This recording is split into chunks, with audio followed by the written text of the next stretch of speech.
ये कहानी एक ऐसे लड़के की है जो काफी कमजोर था, यहाँ तक कि वो अपने साथियों को भी नहीं बचा सका और खुद की ऐसी हालत को देखकर वो हार मान जाता है क्योंकि जिंदगी ने उसके साथ इतना ज्यादा खिलवाड़ कर दिया था कि वो अपने आप को मारने की कोशिश करने लगा। उसी बीच उसकी मुलाकात एक ऐसे एल्डर से हो जाती है जिसने उसे जीने की इच्छा दी, पर अब वो उस दुनिया में नहीं रहे। और जिस कहानी की हम बात कर रहे हैं वो दो दुनिया में डिवाइड है, व्हाइट एंड डार्क वर्ल्ड। अब आगे इस कहानी की शुरुआत में हम एक लड़के को देखते हैं जो अपने पास अपने वेपन को रखते हुए कहीं जाने लगा, पर वहाँ पर कुछ पर्सन कह रहे थे लगता है तुम तैयार हो। जो कहते ही वो वहाँ से जाने लगे, तभी उनमें से एक बंदा कहने लगा बादलों के ऊपर किस दुनिया की परवाह किए बिना हम रह सकते हैं। उनके ये कहते ही वहाँ पर एक पर्सन आते के साथ कहने लगा मोस्टर आ रहे हैं, जिस पर वो पर्सन अकीरा को बताता बच्चों को लेकर यहाँ से भागो, उस पहाड़ी पर एक गुफा है जहाँ पर तुम छुप सकते हो। फिर वो गाँव के लोगों से कहता अगर आप हिल सकते हैं तो हथियार को पकड़ लो। तभी हम उन मोस्टर को देखते हैं जो काफी तेजी से उन विलेजर्स की तरफ आ रहे थे और वो लड़का वहाँ के बच्चों को लेकर गुफा की ओर रवाना हो गया। लेकिन रास्ते में उसकी मुलाकात एक जायंट सेंटापीड से हो जाती है, जो देखकर अकीरा अपनी सोर्ड के साथ उस सेंटापीड पर हमला कर देता है। लेकिन सेंटापीड की बॉडी काफी ज्यादा स्ट्रॉन्ग थी जिसकी वजह से उसको ज्यादा फर्क नहीं पड़ा। ये देखकर अकीरा बच्चों को लेकर काफी तेजी से गुफा की तरफ जाने लगा क्योंकि उसको मालूम हो चुका था कि मैं इससे फाइट नहीं कर सकता। लेकिन सेंटापीड उनको भागने नहीं दे सकता था, जिसके साथ ही वो उनका पीछा करना शुरू कर देता है। और उस सेंटापीड को देखकर वो बच्चा अपनी बहन को बचाने के लिए खुद सामने रुक जाता है, जिसके बाद वो बच्चा मोस्टर के मुंह में था, पर वो बच्चा अपने आखिरी अल्फाज कहता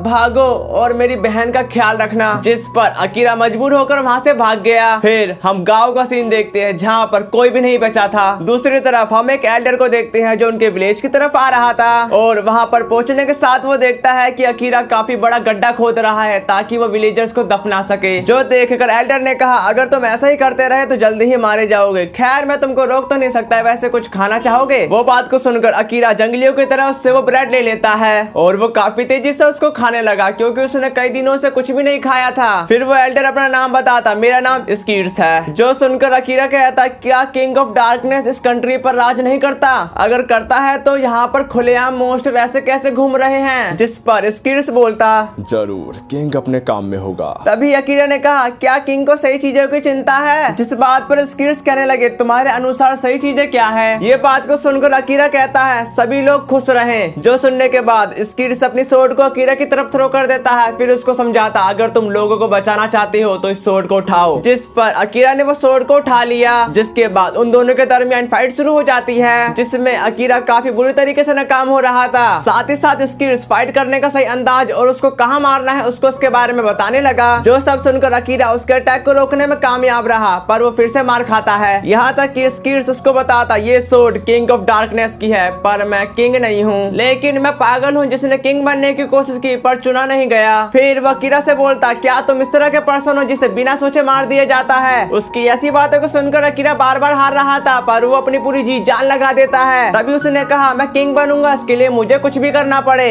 जो कहते ही वो लोगों को बचाने की आस्था में उस पर अटैक कर देता है। इस बार वो उसको हराने में कामयाब रहा। दूसरी तरफ स्कीड्स कहने लगता है समय आ गया है और मैंने सक्सेसर के लिए किंग ऑफ डार्कनेस की फाइट की, पर अब मैं बुढ़ा हो चुका हूँ। अकीरा तुम ये सोर्ड कैपिटल ले जाओ, वहाँ पर मेरा मेंशन होगा। हो सकता है कि मैं से ना देखूं, लेकिन मैं एक नोबल फैमिली से हूँ। यहाँ तक कि जो सोर्ड को धारण करता है वही उसका मास्टर माना जाता है। खैर तुम अपने आप को डिक्लेयर करो कि तुम किंग ऑफ डार्कनेस हो, सक्सेसर किंग ऑफ डार्कनेस। उनकी इस बात को अकीरा बड़े ध्यान से सुन रहा था और स्कीड्स उसको बताता वल्सन नाम का एक नाइट है, अगर वो तुम्हारी सोर्ड टेक्निक को देख लेगा तो वो तुम्हारी देखभाल करेगा और मुझे किंग ऑफ डार्कनेस की पावर अभी तक नहीं मिली है, शायद वो तुमको मिल जाए पर मेरे को अब जाना होगा। उसकी ऐसी बातों को सुनकर अकीरा रोने लगा। उसी वक्त उसको किंग ऑफ डार्कनेस की पावर भी मिल जाती है। दूसरी तरफ स्कीड्स अब इस दुनिया में नहीं रहा। अगले सीन में हम व्हाइट वर्ल्ड का सीन देखते हैं जहाँ पर प्रिंसेस मून सोर्ड का यूज करने के साथ वहाँ के मोस्टर का खात्मा कर रही थी, पर उन मोस्टर की तादाद काफी ज्यादा थी, लेकिन प्रिंसेस की मदद करने के लिए वहाँ पर काफी सारे नाइट तैयार थे और उनको लीड कर रहा फ्यून्स कहता रून्स की प्रोटेक्शन हमारे साथ है और यहाँ तक कि डार्कनेस के मोस्टर को व्हाइट किंगडम को बर्बाद ना करने दें। तभी उसने अपनी लाइट पावर से एक मोस्टर को जान से मार दिया। दूसरी तरफ सपोर्ट टीम अपने एक स्पेल को कास्ट करते समय कहते रून्स की मैजिशियन ऑर्डर देती है हमें अपनी एक पावर का हिस्सा उधार दे, लाइट शील्ड बनो और बुराइयों को खत्म करो। उसकी इस स्पेल की वजह से वहाँ के नाइट को काफी ज्यादा पावर मिल रही थी। उनकी इस पावर का इस्तेमाल करते हुए फ्यूज उन मोस्टर को काफी आसानी से मारते जा रहा था। साथ ही साथ वो सीमा का शुक्रिया अदा भी करता है। फिर फ्यूज फ्यूज अपने साथियों को बताता ये मौका चूकना नहीं चाहिए। इसी के साथ प्रिंसेस उन मोस्टर का खात्मा करने के बाद अपने कैसल की तरफ चली जाती है। साथ ही साथ फ्यूज भी कैसल की तरफ रवाना हो जाता है। दूसरी तरफ सपोर्ट टीम को लीड कर रही सीमा अपनी टीम को आराम करने को कहकर बाहर की तरफ चली जाती है, जहाँ पर उसका इंतजार फ्यूज और थियो कर रहे थे और वो तीनों मिलकर प्रिंसेस की तरफ जाने लगे। अगले सीन में सीमा कह रही थी प्रोजेक्टर रून्स की पावर किंग ऑफ डार्कनेस को हराने में कामयाब हो सकती है, जिस पर फ्यूज बताता लेकिन वे अपनी सारी पावर का इस्तेमाल नहीं कर सकती। तुमको अपने टियारा के माध्यम से रून्स की प्रोटेक्शन हासिल होती है, क्या तुमको यह नहीं मिलता?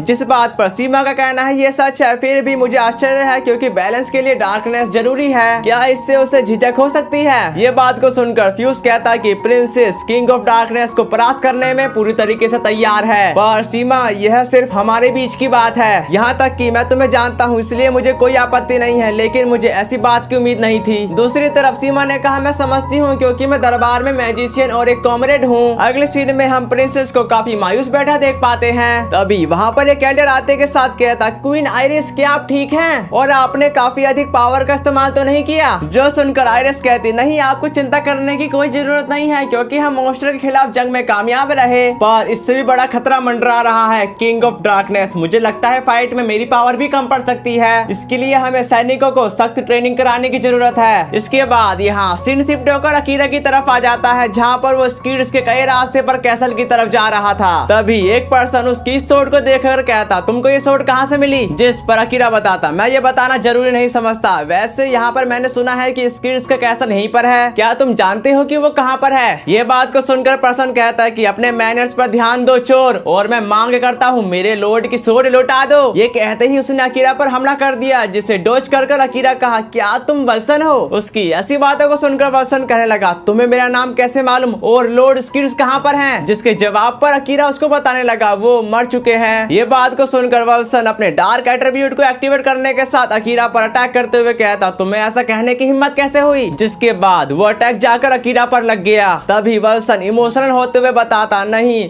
तुम जैसा कोई उसे कभी खरोच तक नहीं पहुंचा सकता, पर तुम यहाँ क्यों हो? जो सुनकर अकीरा ने कहा उन्होंने मुझे एक नई जिंदगी दी है और इसे रियलिटी बनाने के लिए अपनी लाइफ को इसमें समर्पित करना मेरा कर्तव्य है। जिस पर वल्सन बताता तुम गंदगी के कीड़े। तभी अकीरा ने कहा बताओ ग्रोवेलिंग में क्या गलत है? और मैं किंग ऑफ डार्कनेस हूँ, डार्कनेस किंग का सक्सेसर। ये बात को सुनकर वल्सन काफी हैरान होने के साथ कहता मैं तुम्हें अपना लॉर्ड मानूंगा और तुम जहाँ जाना चाहते हो वहाँ मैं तुम्हें ले जाऊंगा। जो कहते ही वो वहाँ से जाने लगे। इसके बाद यहाँ सीन प्रोजेक्टर रूम्स की तरफ आ जाता है, जहाँ पर आइरिस कह रही थी हमें अपनी प्रोटेक्शन दीजिए। उसी वक्त वहाँ पर एक बंदा कह रहा था एक बड़ी प्रॉब्लम आ चुकी है, वेस्टर्न कैपिटल पर हमला हो चुका और वो एस रैंक का डीमन है। दूसरी तरफ हम एस रैंक के डीमन की झलक देख पाते हैं। तभी आइरिस अपनी सोर्ड को लेकर तुरंत उस डीमन का सामना करने के लिए चली गई जिसका नाम बाम है। साथ ही साथ फ्यूज अपने नाइट को लेकर तैयार था। दूसरी तरफ सपोर्ट टीम भी उनकी मदद करने के लिए तैयार थी, लेकिन बाम काफी चालाक था क्योंकि वो डायरेक्ट सपोर्ट टीम की तरफ आ गया। जो देखकर सपोर्ट टीम उस पर हमला करती है, लेकिन उस अटैक का असर उस पर बिल्कुल भी नहीं हुआ, बल्कि बाम ही उन पर अपनी ड्रिल से अटैक कर देता है, जिसकी वजह से वहाँ का हिस्सा पूरी तरीके से बर्बाद हो चुका। जिसके बाद वहाँ पर खड़े नाइट का वो कुछ चल नहीं जा रहा था, तभी किसी ने उस पर हमला कर दिया। यहाँ तक कि वो कह रहा था बाम मैं तुम्हें नुकसान नहीं पहुँचाने दूंगा, पर उसे देखकर बाम कहता अलांटिया एल्फ का लीडर चलो इसे मजेदार बनाने की कोशिश करें। लेकिन अलांटिया उसकी बकवास को ना सुनते हुए अपने तीनों एलिमेंट से तुरंत बाम पर अटैक कर देता है। दूसरी तरफ हम कमांडर फ्यूज को देखते हैं, जहाँ पर उनको मालूमात हो चुकी थी कि आगे डार्कनेस के असासिन खड़े हैं। तभी अलांटिया अपने सेमीगेट से उस पर बार बार अटैक करने जा रहा था, पर बाम खुद को काफी आसानी से बचा लेता है। जो देखकर अलांटिया उसको तुरंत लाइटनिंग पावर से कैद कर दिया। साथ ही साथ वो दोनों एलिमेंट को राइट एंड लेफ्ट से हमला करवा देता है, लेकिन बाम उसके अटैक और चैन को तोड़ने में कामयाब रहा। पर बाम भी अपने तीनों एलिमेंट को एक्टिवेट करते हुए एक लेजर कैनल की तरह उस पर अटैक कर दिया, जिसको रोकने के लिए अलांटिया अपनी शील्ड को क्रिएट कर देता है, पर वो काफी आसानी से बर्बाद हो गई। जो देखकर अलांटिया कहता मैंने कभी नहीं सोचा था कि वो इतना ज्यादा पावरफुल हो सकता है, अब मुझे क्या करना होगा। तभी हम आइरिस को देखते हैं जो अपने साथियों की ऐसी हालत को देखकर निराश थी। उसी बीच एक लड़की प्रिंसेस आइरिस से कही प्रोजेक्टर रूम्स आपकी रक्षा करे, ये कहते ही वो थक हार कर गिर जाती है। लेकिन उसकी ऐसी हालत को देखकर आइरिस को काफी ज्यादा गुस्सा आ रहा था। फिर वो बाम को बताती यदि तुम यहाँ पर ऐसा ही करते रहे तो मैं तुम पर कोई दया नहीं दिखाऊंगी। उसकी ऐसी बातों को सुनकर लग रहा था कि आइरिस उस डीमन को जानती है, पर अब वो इवन रास्ते पर जा चुका है। जो कहते ही वो अपनी मून सोर्ड से उस पर अटैक कर देती है। अगली सीन में हम फ्यूज को देखते हैं, जहाँ पर दो डार्कनेस के असासिन आ चुके और वहाँ पर वो नाइट अटैक करने के लिए भी तैयार हो जाते हैं। पर वो असासिन बोलते रुको हम भगोड़े हैं और हम सरेंडर भी करते हैं। जिसके बाद उन्होंने अपने हथियार भी डाल दिए। जिसके बाद उनके अंदर से अचानक डार्कनेस पावर निकलने लगी और वो तुरंत अपने वेपन के साथ उन पर हमला कर देते हैं। जिसको देखकर फ्यूज उसको काफी आसानी से हरा देता है। पर वहाँ पर और भी ज्यादा ईवल असासिन आ चुके। इसी के साथ डार्क और लाइट वॉरियर के दरमियान फाइट शुरू हो चुकी। दूसरी तरफ आयरिस रून्स की पावर का इस्तेमाल करते हुए बाम पर हमला कर देती है। जिसको बाम अपने एक ही हाथ से ब्लॉक कर देता है। साथ ही साथ अपने इशारे से कुछ लोगों को भी खत्म कर दिया। पर बाम भी अपनी पावर का इस्तेमाल करते हुए उस पर लगातार अटैक करे जा रहा था। लेकिन आयरिस उन अटैक से बचते हुए बाम पर हमला करना शुरू कर देती है। यहाँ तक कि फाइट में बाम आयरिस पर भारी पड़ता हुआ नजर आ रहा था। जिसकी वजह से आयरिस रून्स की पावर को और भी ज्यादा इस्तेमाल करने लगी। तभी अलांटिया आयरिस को रोकते हुए बताता अगर तुम रून्स की पावर का इतना ज्यादा इस्तेमाल करोगी तो मारी भी जा सकती हो। जो सुनकर आयरिस घबराते हुए वहीं पर रुक जाती है। जिसे देखकर बाम कहता है कि क्या तुम्हें लगता है बिना सीरियस हुए तुम मुझे मार सकती हो, ये तुम्हारी भूल है। जो कहते ही वो वहाँ से चला गया। जिसके बाद बैटल खत्म हो गई पर वहाँ पर लोग काफी बुरी तरीके से घायल थे।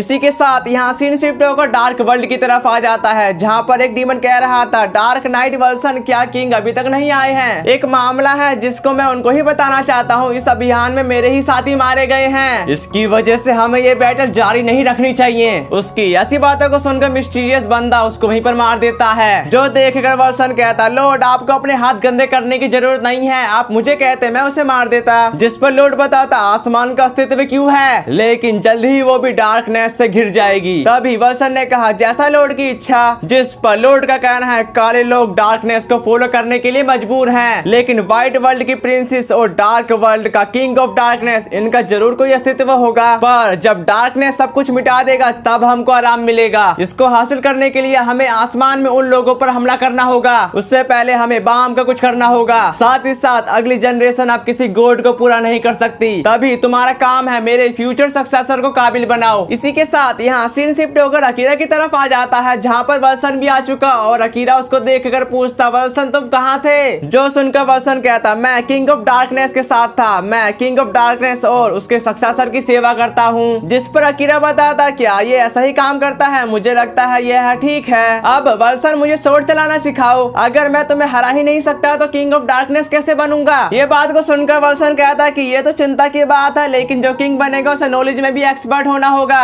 ये कहते ही उसने 3 किताब अकीरा के सामने रख दी जिसमें शासन कैसे करना है उसके बारे में लिखा था। फिर वल्सन उसको बताता चिंता मत करो, हम कल से तुम्हारी स्वॉर्डमैनशिप की प्रैक्टिस करेंगे। दूसरी तरफ अकीरा किताबों को बड़े ध्यान से पढ़ने लगा था। लेकिन वल्सन कहता तुम अकेले नहीं हो जो किंग बनना चाहते हो, और मैं किंगडम के सैनिकों को स्वॉर्ड चलाने की भी ट्रेनिंग देता हूँ जिसमें प्रोफेशनल सक्सेसर भी शामिल हैं। जिसके बाद हमें वो पल भी दिखाया जाता है जहाँ पर अकीरा की स्वॉर्ड ट्रेनिंग शुरू हो गई और वो लोगों की भी मदद करता है। साथ ही साथ उसने अपनी स्टडी पर भी पूरा ध्यान दिया। यहाँ तक कि वो दिन भी आ जाता है जहाँ पर अकीरा स्वॉर्डमैनशिप में वल्सन से भी आगे निकल चुका। अगले सीन में हम निजुको सामा और उनके वॉरियर को देखते हैं जहाँ पर निजुको आराम करते हुए कहते सिंहासन का सक्सेसर ये क्या चल रहा है, वो इस नाम के लायक नहीं है। उसी बीच वहाँ पर हम मोस्टर को भी देखते हैं जो उनकी तरफ बढ़ रहे थे। लेकिन निजुको सामा उनको देखकर तुरंत उन पर हमला करने के लिए चली गई और वो अपने एक ही स्पेस से 2 मोस्टर को मार देती है। तभी एक और मोस्टर ने पीछे से निजुको सामा पर अटैक कर दिया। यहाँ तक कि उसके पास बचने का कोई रास्ता नहीं बचा था। उसी वक्त शानदार एंट्री के साथ अकीरा ने उस मोस्टर का सर धड़ से अलग कर दिया और अकीरा इस न्यू ड्रेस में काफी हैंडसम लग रहा था। उसको देखकर निजुको सामा तो प्यार में पड़ चुकी क्योंकि अब अकीरा का काम हो चुका है तो वो वहाँ से जाने लगा। लेकिन निजुको उसे रोकते हुए उसका नाम पूछती है जिस पर अकीरा बताता है मैं वो हूँ जो अगला किंग ऑफ डार्कनेस बनेगा। जो सुनकर निजुको हकलाते हुए कहती तुम किंगडम ऑफ ब्लैक से इतना दूर क्यों हो। तभी अकीरा ने कहा मैं इतना भी दूर नहीं हूँ, मैं हमेशा यहाँ वल्सन के साथ स्वॉर्डमैनशिप की प्रैक्टिस करता हूँ। ये बात को सुनकर निजुको सामा को कुछ समझ में नहीं आता कि वो उससे क्या कहे। फिर वो उससे कहती ये किंगडम से बिल्कुल भी दूर नहीं है। तभी वो अपने सैनिकों से बोलती तुम मुझसे कुछ कहते क्यों नहीं। दूसरी तरफ अकीरा कहने लगा वैसे भी मुझे खुशी है कि तुम ठीक हो तो गुड बाय। और वो उसको वहाँ से जाता ही देख रही थी। तभी वो होश में आते हुए उससे कहती रुको हम तुम्हें ही ढूंढ रहे थे।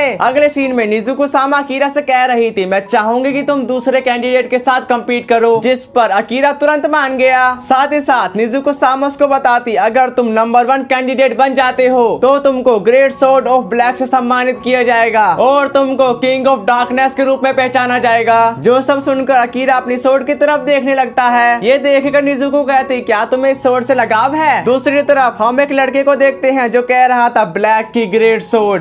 नेक्स्ट सीन में हम आयरिस को थ्रोन पर बैठा देख पाते हैं और वो उन पलों को याद कर रही थी जहाँ पर उनके साथी और कैसल का बुरा हाल हो चुका था। फिर वो बाहर की तरफ कहते प्लीज हमारे जैसे लोगों को शांति प्रदान करें। तभी सीमा आते के साथ बोलती अरे क्या तुम प्रेयर कर रही हो? जिस पर एग्री करने के साथ आयरिस ने कहा हाँ सीमा, इसे मैंने अभी भी खत्म किया है और ये एक ऐसी चीज है जिसमें मैं काफी अच्छी हूँ। ये बात को सुनकर सीमा कहते कि वह मेरी भी करने की इच्छा थी, पर जो सुनने के बाद आयरिस का कहना है कोई फर्क नहीं पड़ता क्योंकि तुम्हारी देखभाल के लिए फ्यूस और थियो है ना। उसकी ऐसी बातों को सुनकर सीमा कहने लगी इसके अलावा तुम्हारे पास ऐसी चीजों की चिंता करने का समय नहीं है। जो सुनकर आयरिस कहती कि अब सीमा क्वीन ऑफ लाइट को क्या चाहिए? जिस पर सीमा बताती मैं यह खुद से जाना चाहूंगी पर मुझे क्या चाहिए ये तो मुझको भी नहीं पता। फिर भी हम में से कोई एक थ्रोन पर सफल होगा। चलो भी हम में से कोई भी बेकार की फीलिंग ना रखे, चाहे हम में से कोई भी चुना जाए। नेक्स्ट सीन में सीमा कह रही थी फ्यूज किसका इंतजार कर रहा था। जिस पर आयरिस बोलती मुझे लगता है उसके बाद से काफी समय हो गया जब हम एक साथ थे। तभी सीमा का कहना है मेरा इंटेंशन बिल्कुल भी वैसा नहीं था। फिर आयरिस आगे बढ़ते हुए कहती मैं कुछ जंगली सब्जियां चुनने जा रही हूँ। जो कहते ही वो वहाँ से चली गई और वहाँ पर पहुँचने के साथ आयरिस अलग अलग तरह की सब्जियां इकट्ठे करने लगती है। अगले सीन में हम फ्यूज और आयरिस को एक साथ देखते हैं जहाँ पर फ्यूज कह रहा था जब हमारा साथ होता है तो थियो हमेशा परेशान हो जाता है। जिस पर आयरिस बताती कोई बात नहीं, पर अभी हमने काफी शानदार खाना खाया और मुझे माफ करना क्योंकि मैं हमेशा तुम पर कुछ न कुछ काम थोपती रहती हूँ। जिस पर फ्यूज ने कहा अब इसका जिक्र मत करो, इसके अलावा तुम हमारे लिए हमेशा जंगली सब्जियां लाती हो। ये बात को सुनकर आयरिस कहती कि वह पहाड़ों में हर जगह उगते हैं। वो बात को सुनकर फ्यूज उसको बताने लगा था नहीं, जो तुम हमारे लिए चुनती हो वो काफी ज्यादा बेहतर होता है। जो सुनकर आयरिस कहती कि मुझे लगता है उसका टेस्ट एक जैसा ही होता है चाहे कोई भी हो। उसकी इस बात पर फ्यूज चिल्लाते हुए बताता नहीं, अरे सॉरी मुझे चिल्लाना नहीं चाहिए था, लेकिन उसका टेस्ट काफी बेहतर होता है वाकई। तभी आयरिस ने कहा अच्छा तो ऐसा है, पर मैं काफी खुश हूँ। ये कहते ही वो वहाँ से जाने लगी, लेकिन पीछे से फ्यूज कह रहा था मुझे उससे प्यार है पर मुझे पता है ये थोड़ा कड़वा हो सकता है। अगले सीन में हम आयरिस को देखते हैं जहाँ पर आयरिस कह रही थी मुझे यकीन है अगर मैं क्वीन ऑफ लाइट की जगह ले लेती हूँ तो सब कुछ बदल जाएगा। उसी वक्त वहाँ पर उसको कुछ दिखाई दिया जिसको देखकर वो भागते हुए कहती इस सिचुएशन में मुझे बस ये करना होगा रून्स अपनी पावर मुझे उधार दो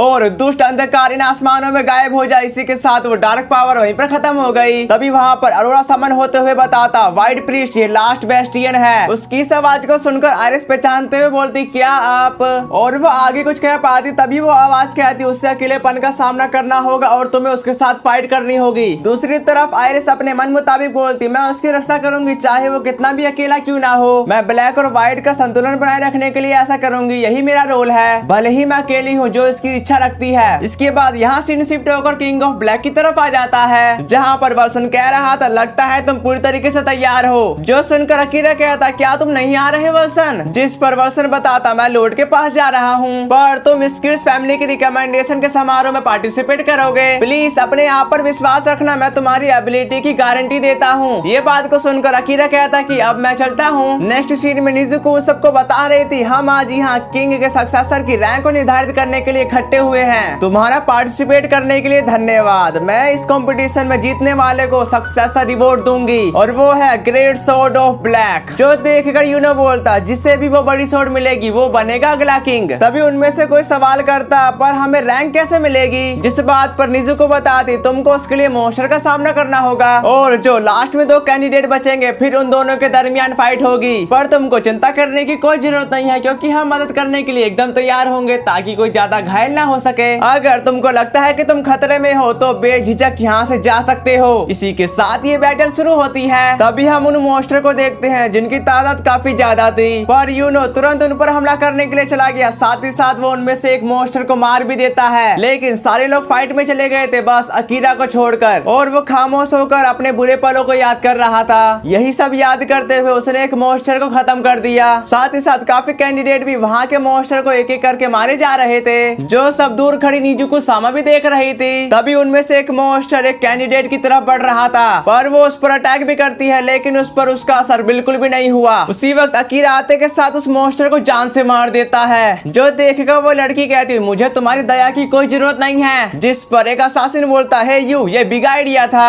जिस पर अकीरा बताता मैंने किसी की मदद की, बस इतना ही। ये बात को सुनकर यूनो कहता कि वैसे क्या तुम मजाक कर रहे हो। दूसरी तरफ लैंडबिश कहता है तुमने इसे क्यों बचाया मुझे बताओ। उसी बीच वहाँ पर एक जाइंट मॉन्स्टर भी आ चुका। दूसरी तरफ यूनो काफी खुश होते हुए कहने लगा था मुझे आश्चर्य है कि इसमें से कितने लोग जिंदा बचेंगे। इसी के साथ उस मॉन्स्टर ने अपना एक अटैक चल दिया और उसका वो मामूली अटैक भी काफी ज्यादा पावरफुल था और वो धीरे धीरे वहाँ के कैंडिडेट की बैंड बजाते ही जा रहा था। उसकी ऐसी पावर को देखकर यूनो का कहना है मुझे लगता है कि मैं इसे हल्के में नहीं ले सकता। जो कहने के बाद उन सब ने मिलकर एक साथ उस पर अटैक करना शुरू कर दिया, लेकिन उनका हर एक बार नाकाम होता जा रहा था। तभी वो मैजिशियन उस पर हमला करने ही जा रही थी, पर अकीरा उसको रोकते हुए खुद उस पर अटैक करने के लिए चला गया, क्योंकि उसने उसकी कमजोरी का पता लगा लिया। फिर वो उस मॉन्स्टर पर हमला कर देता है, जिसके बाद वो मॉन्स्टर उसके एक ही बार से खत्म हो गया। जिसे देखकर यूनो अकीरा से कहता मुझे स्किड्स फैमिली की पसंद से कोई उम्मीद नहीं है, पर अब हम ही बचे हैं। दूसरी तरफ असासिन पीछे से अकीरा को जान से मारने की कोशिश करता है, लेकिन यूनो ने उससे पहले अपनी स्वॉर्ड को उसके पैरों में घुसा दिया।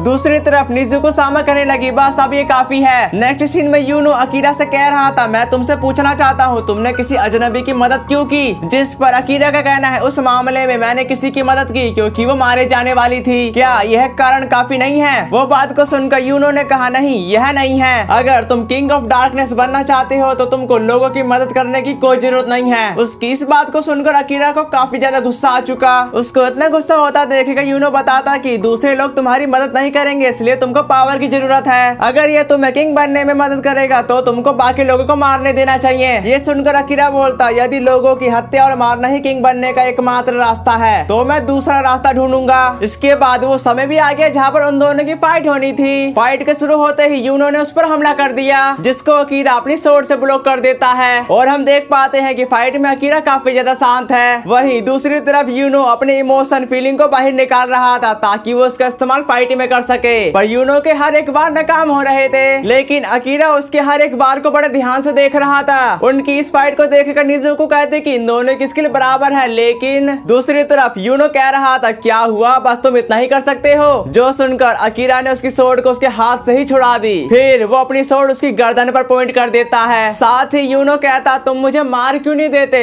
जिस पर अकीरा बताता मैंने एक आइडल की झलक देखी है, इसलिए मेरा कर्तव्य है कि मैं इसके लिए अपना जीवन समर्पित करूंगा और मैं एक ऐसी दुनिया बनाऊंगा जहाँ पर लोग शांति से रह सकें। उसकी ऐसी बातों को सुनकर यूनो अपनी स्वॉर्ड को लेने के साथ अकीरा पर अटैक कर देता है, पर अकीरा ने यूनो को इस बार भी हरा दिया। इसी के साथ निजुको सामा अकीरा को अगला किंग ऑफ डार्कनेस घोषित कर देती है और रिवॉर्ड के तौर पर great sword of black Akira को हासिल हो चुकी। अगले सीन में अकीरा की मुलाकात वल्सन से हो जाती है, जिसको देखकर यूनो कहता ये तो महान नाइट वल्सन है। तभी वल्सन उसको बताता तुमको ये खबर किंगडम ऑफ वाइट तक पहुंचानी है। जो सुनकर अकीरा काफी खुश भी था और मायूस भी। इसके बाद यहाँ से शिफ्ट होकर फ्लाइंग शिप की तरफ आ जाता है, जहाँ पर वो लोग किंगडम ऑफ वाइट की तरफ जा रहे थे। तभी वहाँ पर एक वॉरियर बाकी वॉरियर से कहता गार्ड बदलने का समय है और कुछ देर सफर करने के बाद आखिरकार वो किंगडम ऑफ वाइट की तरफ आ गए। उसी वक्त निजुको अकीरा से कहते प्लीज अपना ध्यान रखना, तुम शायद एक स्पेशल मैसेंजर के रूप में जा रहे हो लेकिन हमारा नेशन अभी भी बैटल में है। जिस पर यूनो बताता इसके बारे में बोलते हुए तुम एक ग्रेट स्पीकर लग रही हो और क्या तुम मैसेंजर का काम कर सकते हो किंग। ये बात को सुनकर अकीरा कहता कि मैं एक लेटर को डिलीवर कर सकता हूँ। जो सुनने के बाद यूनो कहने लगा ये इतना आसान नहीं होगा। जैसा कि निजुको ने कहा ब्लैक और व्हाइट के बीच में बैटल की सिचुएशन है, अगर हम बदकिस्मत रहे तो चीजें वापस नहीं जाएंगी और चीजें खराब होती हैं तो मैसेंजर सबसे पहले उस पर हमला करेगा। उसकी ऐसी बातों को सुनकर निजुको सामा को काफी ज्यादा गुस्सा आ रहा था। दूसरी तरफ यूनो ने कहा अरे मुझे गलत मत समझो, मैं तुम्हें डराने की कोशिश नहीं कर रहा, मैं कह रहा हूँ कि मैं बढ़िया तरीके से मैसेंजर की भूमिका निभाऊंगा और तुम मेरे बॉडीगार्ड बनने का दिखावा कर सकते हो किंग। दूसरी तरफ हम आयरिस को देखते हैं जो उनको अपनी ओर आता देख रही थी और वो लोग किंगडम के एंट्रेंस पर पहुंच चुके, जहाँ पर उनका वेलकम करने के लिए फ्यूज भी आ जाता है। पर उन दोनों के आमने सामने आ जाने से वहाँ पर फाइट की सिचुएशन बन चुकी थी। उसी समय यूनो अकीरा को रोकने के साथ फ्यूज को बताता मैसेंजर की सुरक्षा करना उसके बॉडीगार्ड का काम है, प्लीज उसके इस बिहेवियर की कमी के लिए माफ करें। जो सुनकर फ्यूज कहता क्या तुम मैसेंजर हो। जिस पर यूनो बताता मेरा मानना है कि तुमको हमारे आने की सूचना मिल चुकी थी, बॉडीगार्ड वो उसको लेटर दे दो, ये हमारे किंग का लेटर है। तभी फ्यूज अपने गार्ड को उसको रिसीव करने को कहता है। ये देखकर यूनो ने कहा, हमारा मतलब कोई नुकसान पहुंचाने का नहीं, तो अपनी सोर्ड को नीचे कर लो। मैं समझता हूँ कि तुम कैसा महसूस कर रहे हो, लेकिन मैं नरम स्वभाव का मैसेंजर हूँ। इसके अलावा मुझे विश्वास नहीं है कि इस समय तुम्हारे पास मुझे वापस लौटाने का अधिकार है। ये बात को सुनकर फ्यूज कहता है कि तुम अचानक भनक गए, इसलिए मैंने तुमको काट डाला। मेरी इस बात पर कोई शक भी नहीं करेगा। जो सुनकर यूनो कहता, क्वीन ऑफ लाइट भी नहीं। जिस पर फ्यूज बताता, एक नाइट का कर्तव्य प्रिंसेस को सभी खतरों से बचाना है। तभी यूनो ने कहा, प्लीज इतना गुस्सा ना हो, मुझे खुद से बात करने का शौक है। साथ ही साथ वार का क्या मतलब है, हमें इसे रोकना ही चाहिए। पर हमारे लीडर का दिमाग खराब हो चुका है और फिर भी उनकी कोई अवहेलना नहीं कर सकता। साथ ही हमारे पास जमीन पर प्रोजेनिटर रूल्स नहीं है, परंतु किंग स्वयं हमारे बराबर हैं। ज्यादातर लोगों को शायद परवाह नहीं है, पर हमारा रूलर मन मर्जी से उनकी किस्मत का फैसला करता है। शायद चीजें ऐसी ही हैं, लेकिन तुम्हारा पॉइंट क्या है? पर हमें जान लो, हम सिविलियंस ऑफिसर से काफी अलग हैं, इसलिए हमें वार में कोई रुचि नहीं है। ये बात को सुनकर फ्यूज पिछले पलों को याद करते हुए कहता, हो सकता है कि तुमको यहाँ इस बारे में शिकायत करने के बजाय घर वापस जाकर ये करना चाहिए। तुम्हारे नेशन के साथ यही गलत है। जो सुनकर यूनो कहता, मैं इस पर एग्री करता हूँ। उसी समय फ्यूज को आयरिस की बात याद आती है। उसको याद करने के दौरान फ्यूज मजबूर होकर आगे बकवास ना करते हुए उनको किंगडम के अंदर ले जाने लगा। अगले सीन में हम देखते हैं जहाँ पर वो फ्लैगशिप वापस जा रही है, पर उसमें सिर्फ निजुको और उसके गार्ड हैं। दूसरी तरफ फ्यूज उनको पैलेस की तरफ ले जाने लगा। रास्ते में अकीरा वहाँ के लोगों को देखकर काफी ज्यादा खुश हो रहा होता है। तभी यूनो कहता, अगर आज निगोशिएशन स्मूथ रूप से चलती है, लेकिन मुझे यकीन है उसकी डिटेल को समझने में कुछ दिन लगेंगे। और यहाँ पर अशांति मचा रखी है, मैं इससे भली भांति परिचित हूँ। वैसे क्या नाइट कमांडर को अपने निर्णय पर स्पेशल मैसेंजर से मिलने की परमिशन मिली है? जिस पर फ्यूज बताता, मुझे तो बस परमिशन लेनी है। नेक्स्ट सीन में फ्यूज कह रहा था, मैं किंगडम ऑफ ब्लैक से मैसेंजर लाया हूँ। जिसके बाद वो गेट खुल गया और वो अंदर जाकर फ्यूज उन दोनों से कहा, यहीं पर इंतजार करो। इसी के साथ वहाँ पर आयरिस की शानदार एंट्री होती है। जो देखकर अकीरा तो उसे देखता ही रह गया और उसको देखकर लग रहा था कि अकीरा का फर्स्ट साइड लव हो चुका है। उसी बीच वहाँ पर एक रोमांटिक लम्हा भी क्रिएट हो चुका। दूसरी तरफ यूनो कह रहा था, मैं किंगडम ऑफ ब्लैक से आया हूँ, मेरा नाम यूनो है और अगर मेरे से कोई गलती हो गई हो तो प्लीज माफ करना। जिस पर आयरिस कहती, मैंने तुम्हारे लॉर्ड का मैसेज पढ़ लिया है, लेकिन इस समय ब्लैक और व्हाइट किंगडम के बीच संबंध अच्छे नहीं है, इसलिए मौजूदा स्थिति में आसानी से किसी को भी विनाश का कारण बना देती है। फिर भी तुम अलायंस का प्रपोजल रखते हो। तभी यूनो ने कहा, हालांकि ये हमेशा सच नहीं है कि मेरे दुश्मन का दुश्मन मेरा दोस्त है और यूनाइटेड फ्रंट के लिए हमेशा आधार मौजूद होता है। ये बात को सुनकर आयरिस कहती कि ठीक है, वह हमारी जमीन पर अचानक समन हो जाता है और बिना किसी कारण के नुकसान पहुंचाता है। जिसके जवाब पर यूनो का कहना है, हमारा भी वही हाल है। वो बात को सुनकर आयरिस उसको बताने लगी, अच्छा तो ऐसा है, हालांकि एक बार बाम की हार हुई, लेकिन किंग ऑफ डार्कनेस का गुस्सा केवल हम पर ही होगा। ऐसी बातों को सुनकर अकीरा का कहना है, केवल करंट किंग के अंडर में ही ऐसा होगा। जो सुनकर यूनो कहता, लॉर्ड फ्यूचर में थ्रोन छोड़ने के बारे में सोच रहे हैं, क्योंकि वह पहले ही काफी सालों तक शासन कर चुके हैं और हम ब्लैक किंगडम और व्हाइट किंगडम के साथ स्थायी संतुलन की कामना करते हैं। ये बात को सुनकर आयरिस कहती कि मैं तुम्हें अपना जवाब किसी और दिन दूंगी। फिर हम शाम का सीन देखते हैं जहाँ पर फ्यूज उन दोनों को कहीं पर लेके जा रहा था। तभी फ्यूज रुकते हुए उन दोनों को बताता, तुम दोनों यहाँ पर आराम कर सकते हो क्योंकि तुम टेक्निकली गेस्ट हो। जो सुनने के बाद यूनो का कहना है, क्या कहा तुमने, टेक्निकली गेस्ट? दूसरी तरफ फ्यूज कहने लगा, क्या तुमको एनिमी मैसेंजर के वार्म वेलकम की आशा थी? जिस पर अकीरा सवाल करता है, प्रिंसेस आयरिस किस प्रकार की पर्सन है? जो सुनकर फ्यूज बताता, अपनी जबान पर ध्यान दो, तुम जैसे लोग उनका नाम इतनी लापरवाही से नहीं बोल सकते। वैसे क्या तुम फ्रेंडली जवाब पाने के लिए फेवर करना चाहते हो, पर ये कभी नहीं होगा। जिस पर अकीरा कहता, नहीं मेरा ये मतलब नहीं था। तभी यूनो ने कहा, नाइट कमांडर प्लीज हमारी बार बार गुस्ताखी के लिए क्षमा करें और बाम को खत्म करना किंगडम ऑफ ब्लैक के लिए भी जरूरी मामला है, प्लीज हमारी अर्जेंसी की भावनाओं पर सोचें। जिस पर फ्यूज का कहना है, तुम जो भी फील करते हो यह तुम्हारी चिंता का विषय नहीं है। जो सुनने के बाद अकीरा कहने लगा था, जैसा तुम कहते हो, पर बाम हम में से सबसे अभिमानी था। ये बात को सुनकर फ्यूज कहता है कि सब कुछ वैसा ही होगा जैसा प्रिंसेस तय करेगी। अगले सीन में यूनो कह रहा था, अगर तुमको परेशानी ना हो तो मुझे ही यह तुमसे पूछना चाहिए, तुम पूरे दिन क्या कर रहे थे? जैसे ही हम यहाँ पहुँचते हैं तुम अपनी सोर्ड को पकड़ लेते हो और यहाँ तक कि प्रिंसेस को राय भी देते हो। इसके बाद उन बातों की सफाई मैं करूँ। खैर मुझे पता है कि तुम कैसा फील कर रहे हो, पर वो एक कठोर दिमाग वाले झुंड हैं। जो सुनकर अकीरा कहता है, ये बात नहीं है। जिस पर यूनो बताता, तुम्हें सच में ऐसा लगता है? उन्हें यकीन है कि व्हाइट सही है और ब्लैक गलत। साथ ही साथ क्वीन ऑफ लाइट शायद वार को अपने पक्ष में करने का रास्ता खोजने की कोशिश कर रही है। तभी अकीरा ने कहा, नहीं मुझे लगता है कि वह अलग है। इसके बाद यहाँ सीन शिफ्ट होकर मीटिंग हॉल की तरफ आ जाता है जहाँ पर आयरिस उन दोनों से कह रही थी अलायंस को लेकर मैं तुमसे सवाल करूंगी। मेरा सवाल तुमसे है। जो सुनकर वहाँ के लोग काफी हैरान थे कि उनको उसके बॉडीगार्ड से क्या पूछना है। उनकी ऐसी बातों को सुनकर यूनो ने कहा लेकिन वह सिर्फ एक बॉडीगार्ड है, कोई मैसेंजर नहीं। दूसरी तरफ आयरिस ने कहा वो मेरा रीजन है, बताओ ब्लैक लोगों को क्या लगता है। जिस पर अकीरा बताता बाम जब भी सामने आता है वो कई जिंदगियों को खतरे में डाल देता है, लेकिन ये अलायंस कई जिंदगियों को बचा सकती है। फिर आयरिस का कहना है मैं समझती हूँ, चलो अब सब मिलकर बाम को मारें।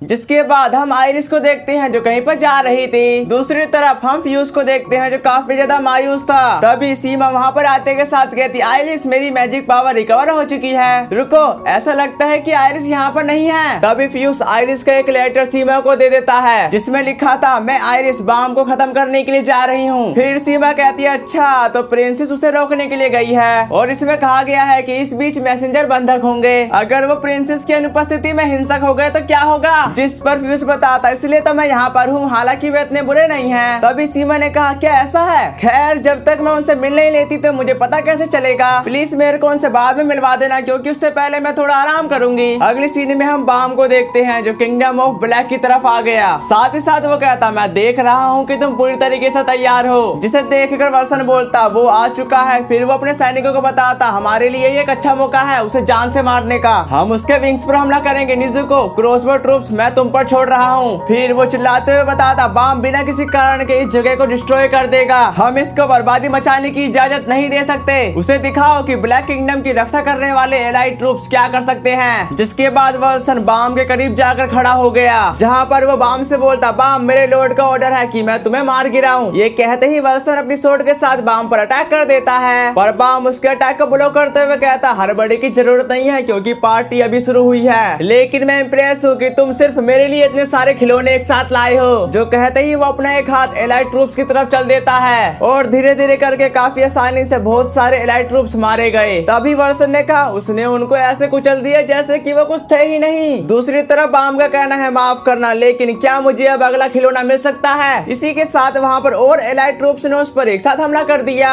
साथ ही साथ निजुको सामा क्रॉसबो ट्रूप से बाम पर अटैक कर देती है, लेकिन वो एरो बाम से टकराकर टूट गई। जिसके बाद निजुको सामा अपने थंडर एलिमेंट को एक्टिवेट करने के साथ बाम पर हमला करना शुरू कर देती है, पर उसके अटैक को चीरते हुए वो उसी की तरफ बढ़ रहा था। ऐसा सीन देखकर निजुको सामा घबराते हुए कहती ये नहीं हो सकता, यूनिट 2 यूनिट 3 तैयार हो जाओ और उस पर हमला करो। लेकिन बाम पर उसका भी असर नहीं हो रहा था, जिसे देखकर निजुको सामा वहां से कूद गई जबकि बाम वहां के एरिया को धीरे धीरे बर्बाद करने लगा। उसी वक्त वर्सन एलाइड ट्रूप से बाम पर अटैक करवा देता है। इस बार एलाइड ट्रूप्स बाम को चारों तरफ से घेरते हुए उस पर हमला कर रहे थे। साथ ही साथ कुछ ट्रूप्स वहां पर एक फॉर्मेशन को क्रिएट करना शुरू कर देते हैं, जिनको देखकर बाम तुरंत उन ट्रूप्स पर हमला कर देता है ताकि वो फॉर्मेशन को क्रिएट ना कर पाए, और वो लास्ट बचे ट्रूप्स को काफी बेरहमी से मार देता है। जिसका मौका पाकर वर्सन डार्क ट्रैप से बाम को कैद कर देता है। जिसके बाद हम वहां पर काफी सारे मैजिशियन को देख पाते हैं और निजुको सामा काफी बड़ा थंडर अटैक बाम पर करती है, लेकिन उस अटैक का असर बाम पर हो रहा था। साथ ही साथ वर्सन अपनी डार्क सोर्ड को समन करते हुए उस पर हमला कर देता है और इसमें कंबाइन करने के लिए उसने अपनी फायर पावर का इस्तेमाल किया। फिर वहां पर काफी बड़ा धमाका हुआ, पर वो इस खतरनाक अटैक में भी सरवाइव कर जाता है। ये देखकर वर्सन काफी गुस्से में अपनी डार्क पावर को एक्टिवेट करते हुए बाम पर हमला करने के लिए चला गया। वहां पर पहुंचने के साथ वर्सन उस पर लगातार अटैक करता है, लेकिन वो लास्ट अटैक करते समय बाम तुरंत उस पर अपने सोनिक वेव से हमला करता है, जिसकी वजह से निजुको और वर्सन हिल नहीं पा रहे थे। ये देखकर बाम अपना सबसे पावरफुल अटैक रेडी करने लगता है और वो उन पर अटैक करने ही जा रहा था। उसी समय वहां पर डार्क एनर्जी उन दोनों को कहीं पर ले गई। तभी हम वहां पर लॉर्ड को देखते हैं, पर कुछ लोगों का सवाल होगा कि लॉर्ड तो मर चुका है, लेकिन आप लोगों को याद होगा कि स्क्रिप्स ने कहा था मैं किंग ऑफ डार्कनेस नहीं बन सका, इसका मतलब किंग ऑफ डार्कनेस कोई और है। फिर लॉर्ड कहता संसार का अहंकार तुम्हारे लिए इससे बेहतर नाम नहीं हो सकता जो बैलेंस को बिगाड़ता है। जिस पर बाम बताता अच्छा पर मुझे ड्रैगन या गॉड कहलवाने का कोई शौक नहीं है, लेकिन मुझे यह भी पसंद नहीं है कि तुम मेरा नाम बताओ। ये बात को सुनकर लॉर्ड कहता अच्छी बात है, मेरा ऐसा कुछ भी करने का इरादा नहीं था जो तुमको चोट पहुंचाए। ये कहते ही उन्होंने डार्क फोग को फैलाना शुरू कर दिया,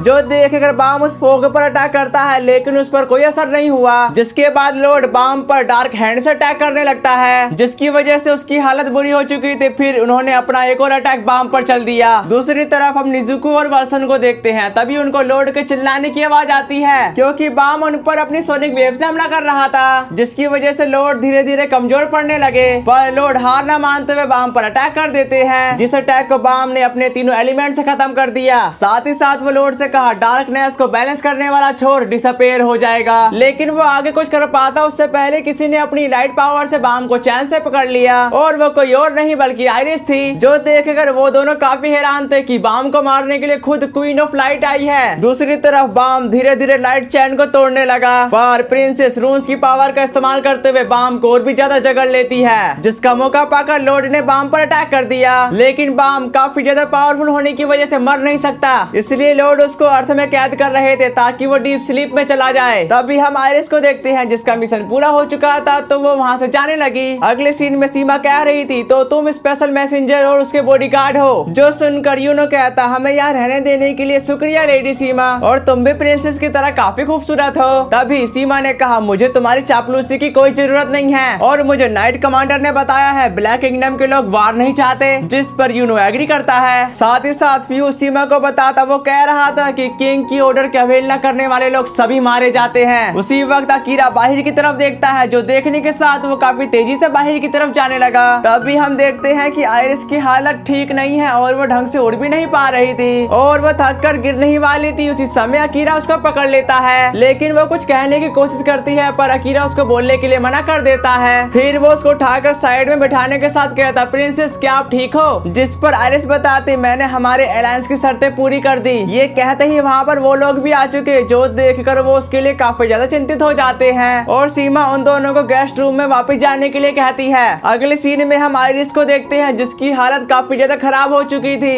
यहाँ तक कि सीमा उसको हील करते हुए कहती इसने रून्स की पावर का काफी ज्यादा इस्तेमाल कर लिया है, जिसकी वजह से उस पर दबाव पड़ा, और तुम इस बैटल की जानकारी उन मैसेंजर को दे दो। नेक्स्ट सीन में फ्यूज कह रहा था प्रिंसेस जल्दी ठीक हो जाएगी, और अलायंस की शर्तें बिना किसी दिक्कत के पूरी हो चुकी है। दूसरी तरफ हम आयरिस को देखते हैं जिसकी हालत सीरियस होती जा रही थी। इसके बाद यहाँ सीन शिफ्ट होकर किंगडम ऑफ ब्लैक की तरफ आ जाता है, जहाँ पर निजुको कह रही थी मैं विश्वास नहीं कर सकती कि मुझे सीधे व्हाइट किंगडम की ओर जाना होगा, मुझे सांस लेने का मौका भी नहीं मिलता, लेकिन प्रिंस वहाँ पर है। फिर वो एक स्माइल के साथ वहाँ से चली गई। अगले सीन में यूनो कहता हमारी अलायंस की शर्तें को पूरी करने के लिए हमारा आभार शब्दों में व्यक्त नहीं किया जा सकता, जिस पर आयरिस बताती मैंने केवल बाम को खत्म करके अपनी शर्तें पूरी की है, पर ब्लैक किंगडम के लोगों को भारी नुकसान उठाना पड़ा। तभी यूनो ने कहा सामान्यतः ब्लैक किंगडम में दो स्पीसीज रहती है, ह्यूमन और मोस्टर्स। मोस्टर डार्कनेस पर ज्यादा निर्भर रहते हैं, इसके लिए प्रिंसेस को चिंता करने की कोई जरूरत नहीं है, जिस बात पर आयरिस का कहना है फिर भी मैंने सुना है कि सभी किंग ऑफ डार्कनेस की सेवा करते हैं, मैं प्रेयर करती हूँ कि वह प्योर स्पिरिट के रूप में रिबॉर्न ले। ये बात को सुनकर यूनो कहता कि आपके शब्द हमारी एबिलिटी से कहीं अधिक हैं, और ब्लैक सिटीजन के रूप में इससे बड़ा सम्मान नहीं हो सकता। एक बार जब हम अपने किंगडम में लौटेंगे तो मैं अपने लॉर्ड को आपके किंगडम पर हमला रोकने की सलाह देने की कोशिश करूंगा। देन आपको शुक्रिया, मैंने अपना संकल्प स्ट्रॉन्ग कर लिया है। साथ ही ये सच है कि हम सभी बैटल की इच्छा नहीं रखते, और इसलिए अगर इसमें दोनों किंगडम को मदद मिलेगी तो मैं इसे जरूर करूंगा। दूसरी तरफ हम निजुको की फ्लाइंग बोट को देखते हैं जो किंगडम ऑफ व्हाइट पहुंच चुकी थी। फिर वो प्रिंसेस के सामने कहती मैं निजुको सामा हूँ और मैं यहाँ पर आने के लिए माफी चाहती हूँ, लेकिन मेरे पास लॉर्ड का लेटर है, जिसको आयरिस पढ़ने के बाद बताती वह शांति की डिमांड को पूरा करते हैं। जब तक बाम द्वारा किए गए नुकसान की मरम्मत नहीं हो जाती तब तक के लिए वो कुछ नहीं करेंगे। जो सुनकर फ्यूज कहता ऐसा लगता है कि तुमको कुछ समय के लिए उस संकल्प की जरूरत नहीं होगी। तभी हम अकीरा को देखते हैं जो काफी ज्यादा खुश था। दूसरी तरफ आयरिस ने कहा इस बीच मैं तुमको व्हाइट किंगडम को अच्छी तरीके से दिखाऊंगी। अगले सीन में आयरिस उनको अपना गार्डन दिखा रही थी, जहाँ पर हम थियो को भी देखते हैं जो ब्लैक किंगडम के लोगों को देखकर काफी ज्यादा डर जाता है। तभी निजुको उसको देखकर एक प्यारी सी स्माइल करती है। ये देखकर थियो ने कहा मुझे लगता है कि ब्लैक किंगडम का हर एक पर्सन बुरा नहीं होता, जिस पर फ्यूज बताता वैसे थियो तुम यहाँ क्या कर रहे थे। उसकी ऐसी बातों को सुनकर थियो को याद आता है कि ये क्यूट से बीस्ट को चोट लगी थी। फिर वो पेड़ की एनर्जी को उस बीस्ट में डालने लगा ताकि वो हील हो जाए। वहाँ का ऐसा सीन देखकर फ्यूज बोलता थियो तुमने ये कब सीखा। ये बात को सुनकर थियो का कहना है मैंने सीमा को मुझे सिखाने के लिए बोला था। जो सुनने के बाद सीमा कहते कि तुम काफी टैलेंटेड हो, एक दिन ऐसा आएगा जब तुम मुझसे भी आगे निकल जाओगे। जिसके बाद वो बीस्ट हील हो चुका, जो देखकर उसका दोस्त काफी ज्यादा खुश हो जाता है। तभी निजुको ने कहा उनका बिहेवियर तो काफी अच्छा है हमारे किंगडम के बीस्ट के मुकाबले, क्योंकि वह हर जगह तबाही मचाते रहते हैं। जो सुनकर अकीरा कहता वह तरह तरह की बदमाशी करने के लिए उतारू हो जाते हैं, जिस पर निजुको बताती हालांकि मुझे लगता है कि वह प्यारे हैं। तभी आयरिस ने कहा मैं उनको देखना चाहूंगी, जिस बात पर अकीरा का कहना है रुको, उनमें कुछ भी प्यारा नहीं है, उनकी शक्ल घटिया है और वे काले रंग के होते हैं। ऐसी बातों को सुनकर फ्यूज हंसने के साथ कहने लगता, ये तुम्हारे बारे में नहीं कहा जा सकता मिस्टर मैसेंजर। जिस बात पर सीमा उनसे कहने लगी थी, तुम लोगों ने भी तो काले कपड़े पहने हैं। जो सुनकर यूनो कहता, हम कहाँ से आते हैं, ये नॉर्मल है, और अपनी ओर देखो, तुम सिर से पांव तक सफेद पहने हुए हो। तभी निजुको का कहना है, तुम्हारा फैशन शानदार है। जिस पर आइरिस बताती, तुम्हारा भी बहुत प्यारा है। इस बात पर निजुको कहने लगी, चलो फिर अपने कपड़ों को आजमा के देखते हैं। ये सुनकर सीमा ने कहा, ये मजेदार लगता है। नेक्स्ट सीन में हम यूनो और फ्यूज को देखते हैं, जिन्होंने अपने कपड़े आपस में बदल लिए। तभी आइरिस कहती कि अच्छा ऐसा है तो यह मेरे किंगडम के दोस्ती का प्रतीक है। उनको देखकर सीमा बोलती है, तुम पर काफी अच्छा लग रहा है फ्यूज। उसी वक्त यूनो अकीरा को एक बार ट्राई करने को कहता है, पर अकीरा इसके लिए मना कर देता है। जो देखकर निजुको सामा काफी उदास लग रही थी, लेकिन वो अपने आप को संभालते हुए कहती, तो फिर अब हमारी बारी है। दूसरी तरफ निजुको उन दोनों के कपड़े देखने के साथ कही, मुझे तुम में से किसी के साथ कपड़े बदलने चाहिए। फिर उसने प्रिंसेस के साथ कपड़े बदलने का फैसला किया। तभी सीमा बताती, हम काले रंग के किसी मैसेंजर के कपड़े प्रिंसेस को नहीं पहना सकते, लेकिन आइरिस तुम इसे पहन सकती हो। जो सुनकर निजुको सामा कहती, मुझे लगता है कि अब मेरे पास कोई रास्ता नहीं बचा। इसी के साथ निजुको अपने कपड़े उतारने लगती है। जिसके बाद प्रिंसेस की बारी आ चुकी थी और कुछ देर बाद हम प्रिंसेस को देखते हैं, जिसने निजुको के कपड़े पहने हैं, लेकिन प्रिंसेस पर वो कपड़े ज्यादा बड़े नहीं हैं। प्रिंसेस को देखकर निजुको कहने लगी, ये तुम पर काफी अच्छा लग रहा है, अब तुम अपने कपड़े सबको क्यों नहीं दिखाती। ये बात को सुनकर प्रिंसेस शर्माते हुए कहती, ये कभी नहीं हो सकता।